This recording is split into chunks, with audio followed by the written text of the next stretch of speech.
Ray. What do you want to do tonight? Same thing we do every night, Pinky. Try to take over the world. Part 1.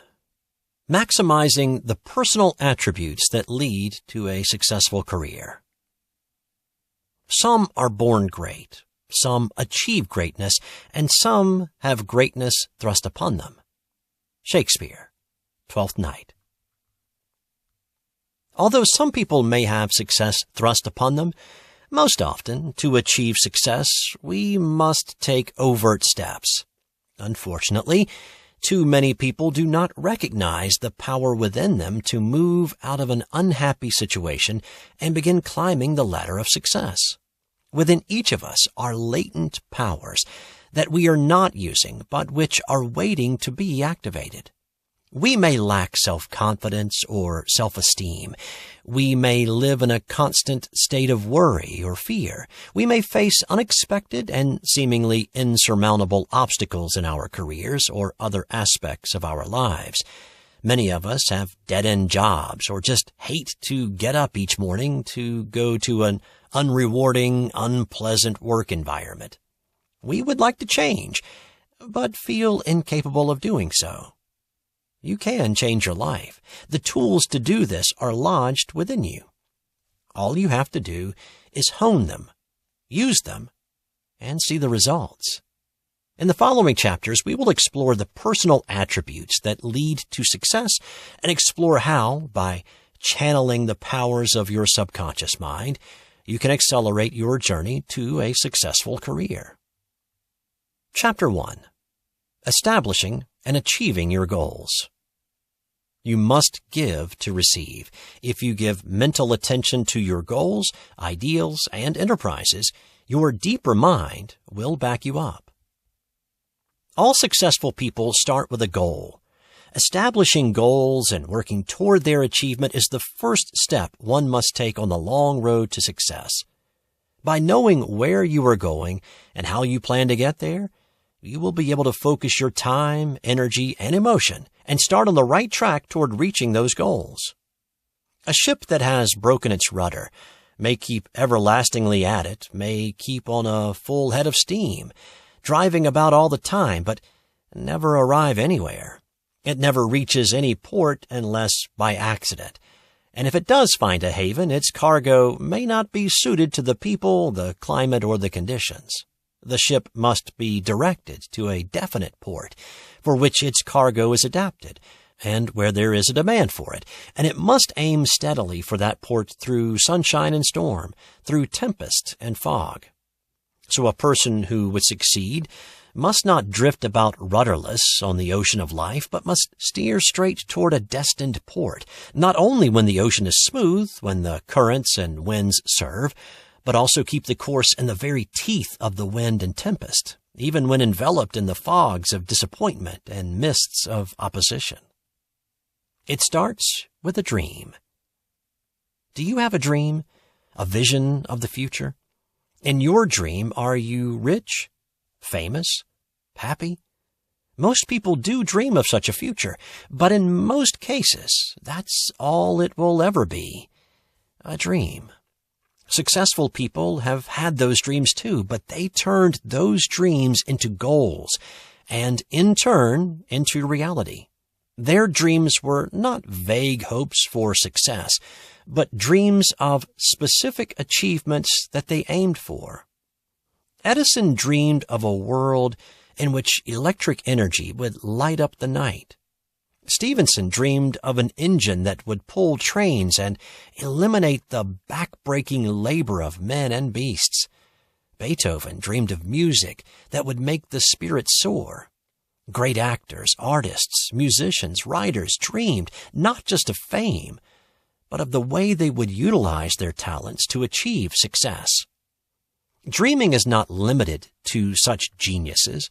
All successful people report that their success started with a hope, a dream. Over the years, hundreds of men and women have reported that their achievements all started with a dream, which led to a goal, which led to a plan of action, and inevitably to accomplishing the goal. Dreaming is not limited to the young. It is never too late to have a new dream that leads to new goals that lead to new successes. It is astonishing what people who have had their dreams late in life have accomplished. Benjamin Franklin was past 50 before he began the study of science and philosophy. Milton, in his blindness, was past the age of 50 when he sat down to complete his epic poem, Paradise Lost. Dreaming is not limited to biases and prejudices of the times. For countless years, women have been restricted in what they can attempt to accomplish. Their career goals were once limited to what were considered female jobs. It took determination and courage to even think about other careers. One example is Elaine Pagels, Princeton professor and best-selling author of books on Gnosticism and early Christianity. She said she was educated at a time when girls were taught not to even consider serious careers. She felt free to follow what she loved, only later discovering she could make a living out of it. Her dream had become her goal. Today, the barriers are gone in most career areas. For example, in most law, medical, and other professional schools in the United States, half or more of the students are women. In the 1990s and early 2000s, many American companies began to outsource jobs to countries where labor costs were significantly lower. This resulted in the loss of jobs for thousands of people. Some people retired.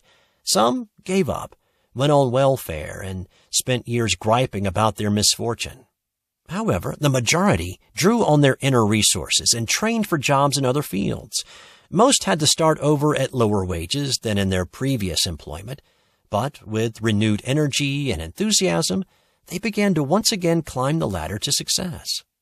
Even brains are second in importance to determination. Only those with the strong determination that nothing shall impede them are sure that with perseverance and grit, they will succeed. Dreams become goals, and goals become achievements to those who strive long enough and hard enough. Most of the things that make life worth living, that have emancipated us from drudgery and lifted us above commonness and ugliness, the great amenities of life, we owe to our dreamers. Converting dreams into goals. Unfortunately, too many dreamers remain just that, dreamers. The dreams remain dreams. To make your dreams come true, you must convert them into goals. Then they are no longer fantasies, but objectives that you can set before you as a roadmap to success. You must bring to your dreams a purpose, a determination that you will do all that you can to make that dream come true. A woman who had a dream and converted it into a successful goal is the clothing designer Rachel Roy. Rachel's love for fashion was inspired by the movies she saw as a child. The clothes the women wore on the screen seemed to give them an aura of confidence and success. Rachel dreamed that she could create the same aura for herself and other women, a sophisticated look that would create positive self-esteem. She and her family went school shopping once a year. She was disturbed by the lack of interesting clothing choices in a local store and was convinced that if she had the opportunity, she could create better styles. Her mother told her that this was the job of a buyer. Now she could put a name to her dream. Buyer. At that moment, she said, her dream became her goal, to become a buyer in the fashion field. Her first job was as a stock clerk. She moved rapidly to assistant manager, to personal shopper, to stylist in various stores. She was soon designing fashions and was on the road to a senior position in her company. When her husband, Damon Dash, wanted to start an independent clothing line, Rachel had a decision to make, whether or not to leave her own successful career to start over with Damon. She chose to start over, throwing herself into the job, working in every capacity, tracking everything she did to contribute, and involving herself in as many facets of the business as possible. She wanted to make herself irreplaceable. After about 6 years, she was just about to introduce a new line within the company when Damon sold it. By now, Rachel was confident she could run a business herself and formed her own company. Her designs were acclaimed by the industry, and today she is considered one of the foremost designers in the fashion industry. There is an infinite distance between the wishers and the doers. Rachel Roy was more than a dreamer and a wisher. She turned her dream into a goal and worked hard to achieve that goal. Your secret weapon? Your subconscious mind. Our subconscious minds have a tremendous power in creating in us the habit of expectancy, of believing that we shall realize our ambition, that our dreams will come true. The very habit of expecting that the future is full of good things for you, that you are going to be prosperous and happy, that you are going to have a fine family, a beautiful home, a successful career, and are going to stand for something, is the best kind of capital on which to start your life. You must always try to express the ideal. Your subconscious will respond, and the things you would like to come true in your life, whether it be robust health, a noble character, or a superb career, will result. If you visualize these results as vividly as possible and try with all your might to realize them, they are more likely to come true than if you do not.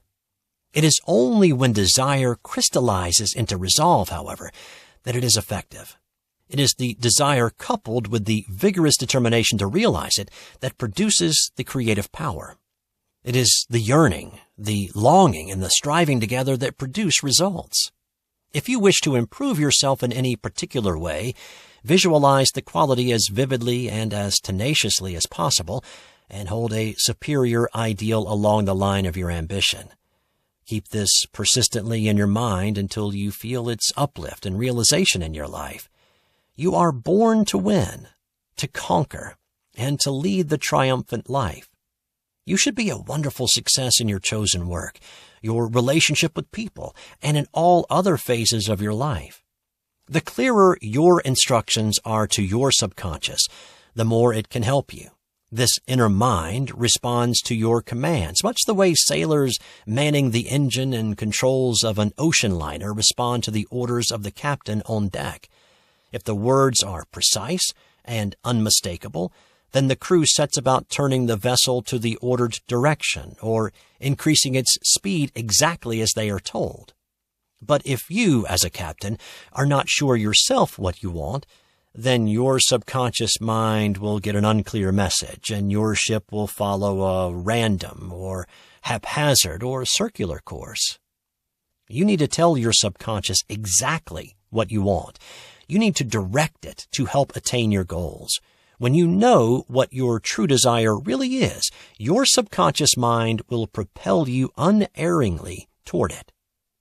But it needs to know that you genuinely, fervently, and unwaveringly want this goal, and that you will not forsake it for all the other conflicting and contradictory wishes, notions, and momentary fancies that flit through your mind. And that way, you become a positive thinker and are set to meet your goals. Believe in your goals, and you will achieve them.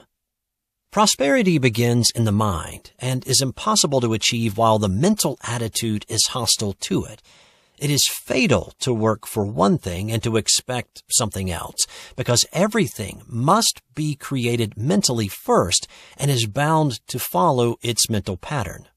You cannot become prosperous if you really expect or half expect to remain poor. We tend to get what we expect, and to expect nothing is to get nothing. When every step you take is on the road to failure, how can you hope to arrive at the success goal? Facing the wrong way toward the black, depressing, hopeless outlook, even though we may be working in the opposite direction, kills the results of our effort. Thoughts are magnets that attract things like themselves. If your mind dwells upon poverty and disease, it will bring you poverty and disease. There is no possibility of your producing just the opposite of what you are holding in your mind, because your mental attitude is the pattern which is built into your life. Your accomplishments are achieved mentally first. The terror of failure and the fear of coming to want and of possible humiliation keep multitudes of people from obtaining the very things they desire by sapping their vitality and incapacitating them through worry and anxiety for the effective creative work necessary to give them success. Be an optimist. Develop the habit of looking at everything constructively, from the bright, hopeful side, the side of faith and assurance. Refrain from looking at life with doubt and uncertainty. Acquire the habit of believing the best is going to happen, that the right must triumph. Have faith that truth is bound finally to conquer error, that harmony and health are the reality and discord and disease the temporary absence of it. This is the attitude of the optimist, which will ultimately reform the world. Analyze yourself. There is only one person in the entire world who can set you on the road to success. That person is you. Before you can determine what goals can get you started on this journey, you must first evaluate yourself. Search deep inside of your mind and pull out from your subconscious what it is you really want out of life and what assets you have that will lead you to reaching that goal. You must be realistic. You may want to establish a goal that appears desirable, but you may not have the abilities needed to achieve it. You may want to be a movie star or an opera singer, but don't have the talent needed. Your dream career may be in areas that are not feasible for you to attempt. On the other hand, you may have aptitudes and skills that you don't realize you have, and which can lead to a satisfying and profitable career. How can you find out? Look deeply inside yourself. A careful introspection will bring this out. Most adults already know what they can and cannot do, what they like and do not like. It may not be obvious, but introspection enables you to go beyond the obvious and think deeply about yourself. A good example of this is Shonda Rhimes, creator and executive producer of the television shows Grey's Anatomy and Private Practice. Even as a child, she knew that she would become a creative writer. She made up stories and spoke them into a tape recorder before she knew how to write. Her mother encouraged her by transcribing them, hence making them real. What you have to do is go systematically over your education, previous experience, hobbies, and interests. Look for those aspects of your life in which you have been successful, in which you achieved satisfaction and joy. These are indicators of the areas in which you will succeed in the future. But this is only the beginning. Successful people learn at the very outset of their careers just what funds they can draw upon. Take an inventory of all your possible assets and resources. Don't just look at what you have accomplished thus far in your life, but what you know you can accomplish. The great majority of young people start on their careers with little knowledge of their mental capacities, and they usually discover them piece by piece over time. Most people never discover more than a small percent of their ability and never rise above low-paid, low-level positions. They plod along in mediocrity, yet they have resources. If they could only detect them, if they could lift them into superior positions. Somehow they never come in touch with the right sort of ambition-arousing environment, or do not come in contact with just the necessary material to ignite the giant power of the great within of themselves. One way to identify your hidden potential is to list those aspects of your schooling, jobs held, and other activities in which you have been engaged. Then reflect on which of these activities you enjoyed doing most, which gave you the most satisfaction, and those you really disliked performing. Josh D., a 25-year-old college grad, had been very unhappy in his job as a claims adjuster in an insurance company. He had majored in business management and had taken this job with the hope it would lead to a management position. When he listed all the types of activities he performed, he realized that what he liked least was doing detail work. He noted that his boss and his boss's boss spent most of their time in similar activities. He also noted that the aspect of this job that he enjoyed most was dealing with the policyholders, interviewing them and working with them on their claims. In reviewing his school activities and his work with the community group, he found that his most rewarding work had been with people.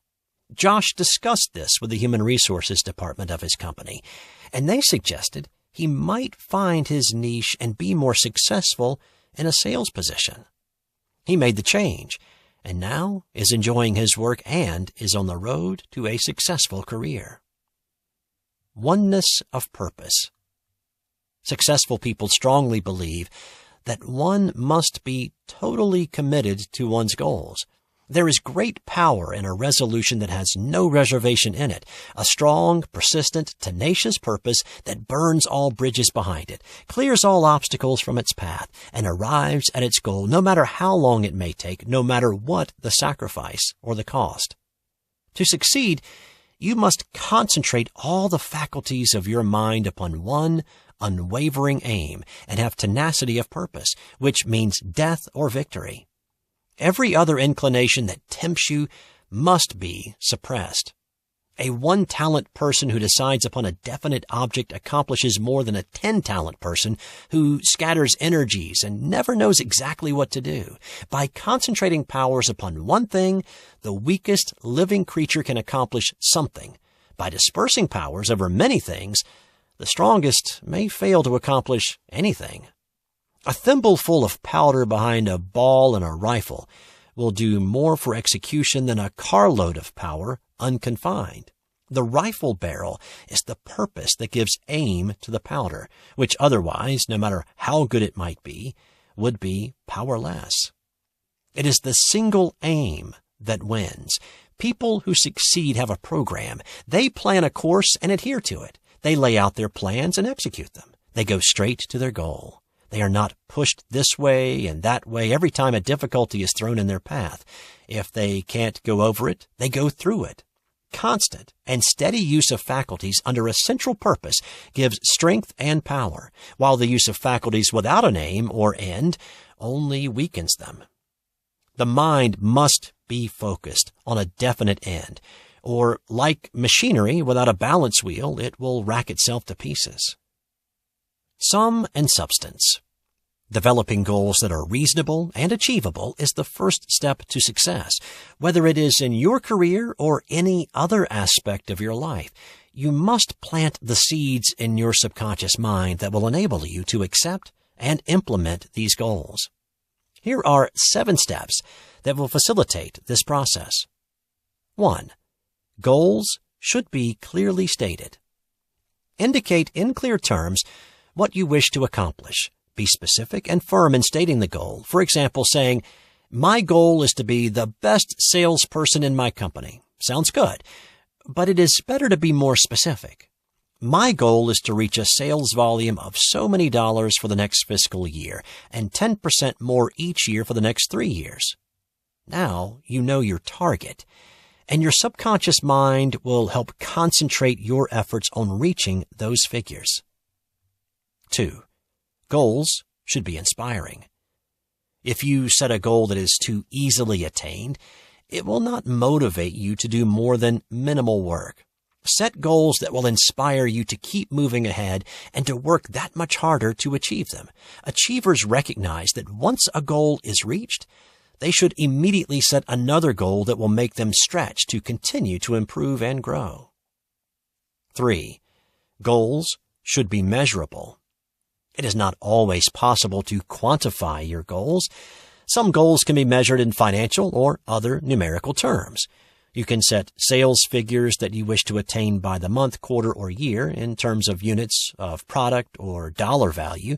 You can set production goals by amount. Even intangible goals, which cannot be quantified, can be established in measurable terms. The major goal can be broken into segments and timetables set for the completion of each segment.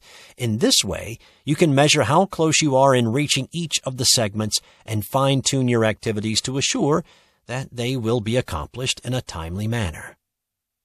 4. Goals should be action-based. Unless the actions that will be taken to implement the goals are noted, the goals are no more than dreams. Action requires activity, mental, physical, and emotional. Mentally, you must be prepared to think about your goals every spare moment and what actions you must take to realize them. Your subconscious mind will help you convert your thoughts into actions. 5.